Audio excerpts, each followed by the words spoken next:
Welcome back to the Hockey Show, and today I'm talking about the first big trade of the NHL trade deadline season this year, and this was a good one to start with. So, of course, if you haven't heard already somehow you got my video to break the news after a day, somehow, Vladimir Tarasenko has been traded to the New York Rangers. Now, this is a great move for them. They also bring in Nico Mikkola, nice big, I think he's 6'4", Finnish defenseman guy. Great guy to have a replacement in the playoffs. The St. Louis Blues bring back Sammy Blais from their original trade with the Rangers to bring in Pavel Buchnevich. So, kind of funny that Sammy Blais and the Rangers and these teams, Blais, it's just funny. I mean, you get the joke. Hunter Skinner, who is a prospect defenseman, as well as the Blues getting a first-round pick this season with a condition on it being that they will get the lower of the two. The Rangers have their first round and Dallas's first round, so they will get one of the two, whichever one's lower. And then the next one next year is 2024 fourth-round pick, and the condition is that the condition is if the Rangers make the playoffs this year, it goes from a fourth to a third. So, I don't even know why why wouldn't they just do a third anyway? I don't know. That's just stupid. I get the first one, but the other one is kind of dumb. But anyways, so, this is a good trade. And I think a lot of people are talking, and I think the big question whenever a trade happens like this is who wins this trade? I mean, usually one team gets snubbed, the other one pays way too much for something. I mean, we see it all the time, but I gotta say, this is one of the few trades that I've seen that I'm like, this is perfect for both teams. Vladimir Tarasenko, last year of his contract, 29 points. He slots into the lineup, I would definitely guess on the first line. And already coming in, he's going to be, He's going to be like fifth on the team in points or so, right? And he's coming from a lackluster team in the Blues right now. That number's going to be kicking off. He's in the last year of his contract. And I think this is a perfect rental. The Rangers, I feel like last year they had all the pieces like Kreider and stuff going for them. But by the time they got to the playoffs, I feel like maybe things started to give out. Guys like Panarin weren't there. And this year, Kreider's not playing Kreider last year. They're not there. And I think bringing in that one more superstar guy to come in is perfect for the Rangers. They just push them over the edge. And I think that's what all good teams do, especially like the Lightning. I mean, every year they bring in that one guy, push him over the edge like Nick Paul. I know they didn't win it last year, but that's what they do every single year. They bring in that one more guy. And I think the Rangers, they needed that one more guy to just push them way over the edge offensively and just make them such more of a force. And they've done it greatly, and Nico Mikkola is just a nice little touch. But that is great for the Rangers. We already know that, though. Vladimir Tarasenko is great. We know that. But what about the Blues? They give up their guy who basically kicked off this whole new era for the Blues. And, I mean, he was there when they won the Stanley Cup. He's been their star guy, and now they're finally getting rid of him. And for the Blues, I mean, it's obviously time for them to move on. I mean, this has just been such a detrimental year for them this year. Usually I'm right in my predictions, I'll just say it. But like, the Blues this year, I was completely wrong. I thought they were going to completely go off, kind of like the Stars are, and I thought they were going to be the Stars of this year, but finally, I've been saying it for years until they finally changed my mind last year, but here they are, guys like Ryan O'Reilly, just a superstar guy, just not being that guy. I mean, the whole team is just not being that guy, I guess.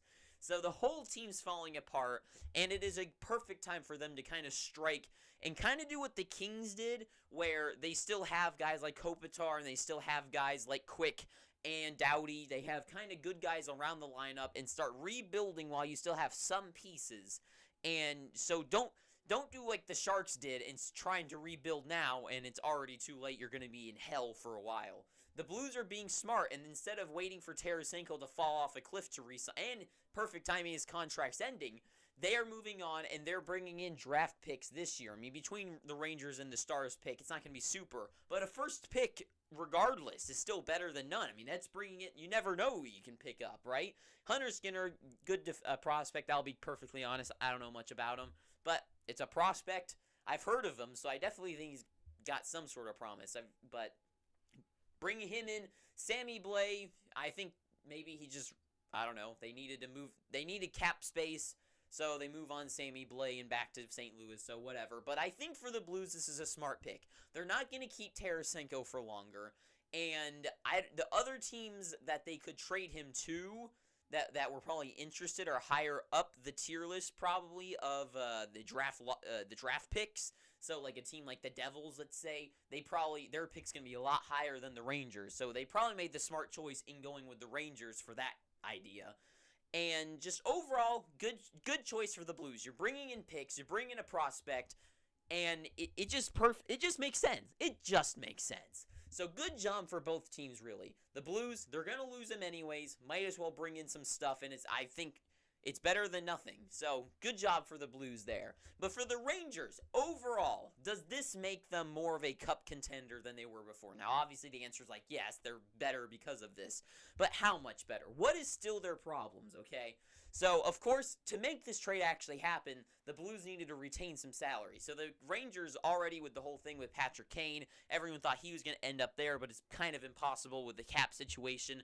The Rangers would have to move a guy out like a Trocheck, and not just move out a guy like Trocheck, who's already vital to their system, but they'd also need the Blackhawks, who I'm sure probably are open to retaining, would have to retain salary. But a guy like Trocheck, he signed for a long time, so it just wouldn't make sense for either way. So it would be pretty hard to happen, but Tarasenko is the perfect choice for them in this situation. There are other options out there, like probably Timo Meier, but he probably wants to stay long term. I think Tarasenko is probably want to test the market. I think Meier might get traded and kind of settle where he is, but I don't know. But anyways, Tarasenko, coming into this lineup, are the Rangers a solidified champion now? Up front, I mean, they're stellar. I mean, they were even better than last year. Panarin what am I trying to say? Panarin doing absolutely incredible. Zibanejad both with 53 points. Adding Tarasenko most likely to that line is great. I think the Rangers, when it comes to their highs, they're super high, right? Panarin, Zibanejad up front. You got Kreider last year, not this season. But then in back, Fox, 49 points, up in the defenseman, and Shesterkin, who I'll get to. So when you talk about their highs, they're really good. But offensively, I do think they could use I don't know, because really, their up front is really good. 53, 29 in points for their top line now, right? Second line, Kreider with 33, Trocheck in 35, Gaudreau with 23. The first two are fine, but kind of after that, I mean, it's good for their third line to have all 20s and into the 30s with Hedl, but on that bottom line, you literally have a guy who's played 30 games now, Jake Leschyshyn, and he has 0 points. I don't even know how that's possible. I think if I played 30 games, and I'm not a very good hockey player. I play, but I'm not that good, and I'm sure I could at least get 1 assist. But somehow he's gotten none. I don't even know how he possibly could do that. I would say they need to just find some random free agent and put him on that bottom line just to have somebody else. Bring in like Otto Sompi from the Crunch. He's right down the street in Syracuse. Bring him in just to throw out a name. But other than that, it's just, I don't know, like with Kravtsov and Leschyshyn, I know it's the fourth line, but they got combined 6 points, right? Jimmy Vesey's okay with 18 points.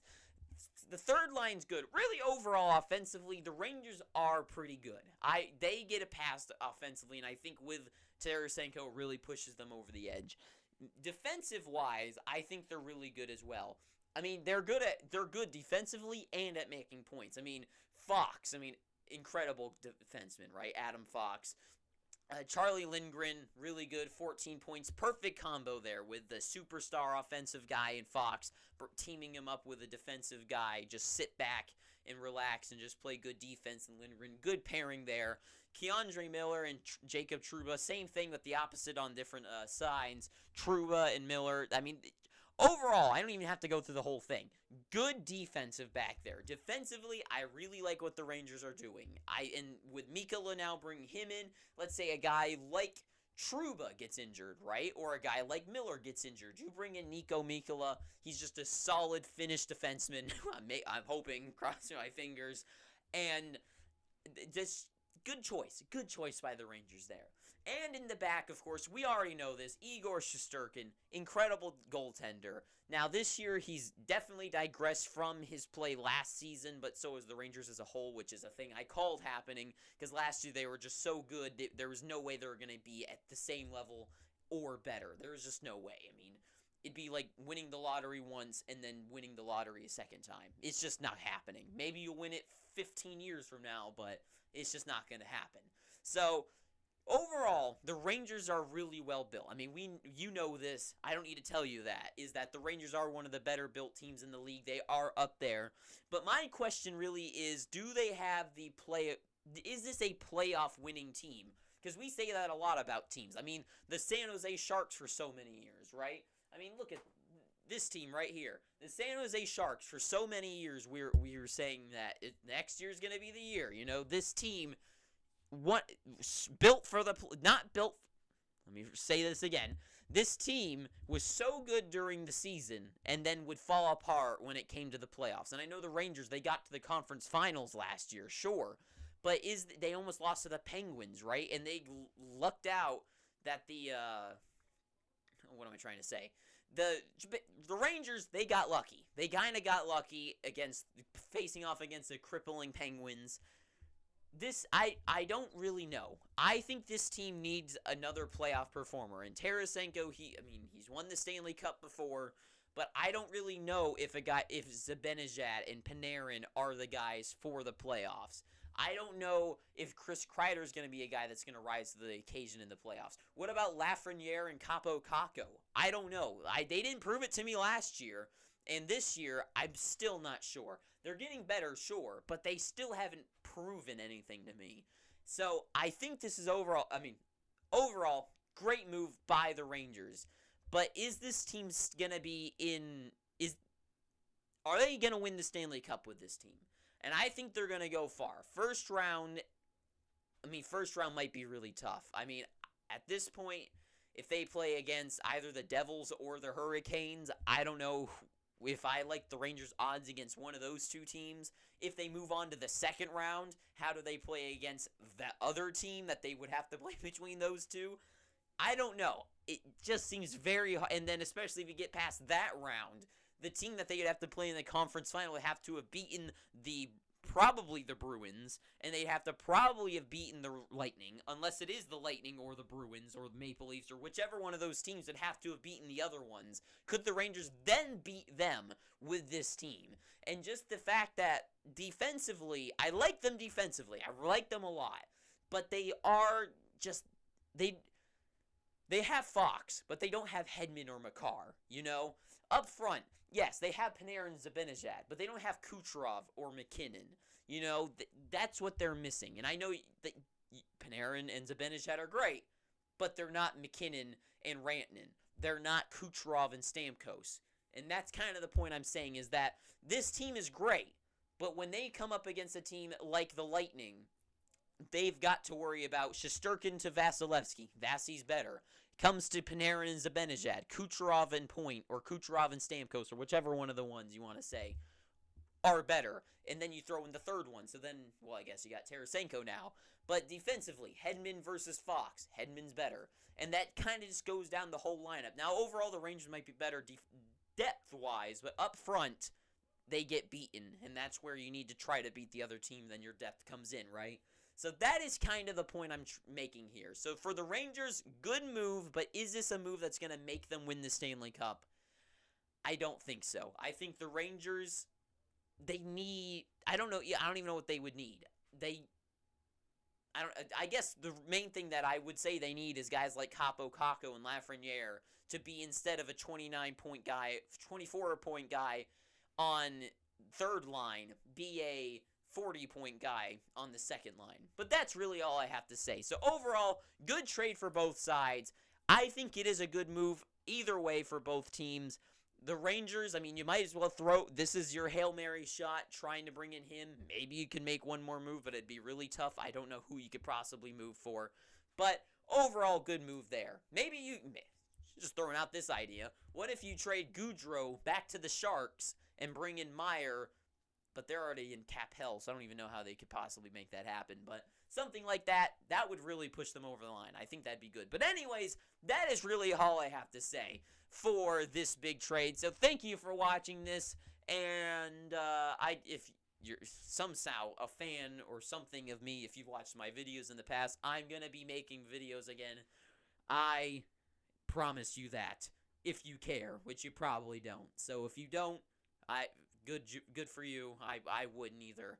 And if you do care, thank you. Anyways, thank you for watching this. So until next time, please pick up your free subscription down below by hitting that red subscribe button. If you like this video, leave a like, not a dislike, but go down to the comment section below and tell me how stupid I am for thinking anything I said, Yuri. I know, yes, I'm so stupid for thinking any of this. I really am an idiot. So thank you for telling me that all down below. And until next time, I hope you're having an amazing day. Too sweet. And I bid you adieu. And ta-ta for now.